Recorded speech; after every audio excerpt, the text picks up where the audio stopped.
Watching Dancer in the Dark left me thinking, this is the sort of thing that people think of Bjork. Now, I don't know much about the artist, but it turns out that she was the actress playing the person going blind in the film. Sometimes it is hard to tell an abstract from low detailed portrayals of reality. It used to be that people combined ritual with their work. I can't help but think of this as some Bjork in denial stuff.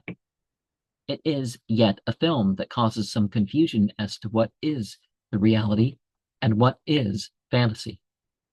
When you let dance and music be your master, loyalty can be directed towards that.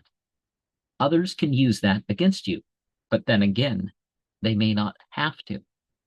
It is important to be able to act beyond desperation.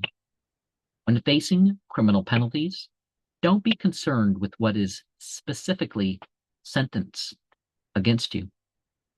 The dying need treated with dignity. Go out on your own note of consciousness.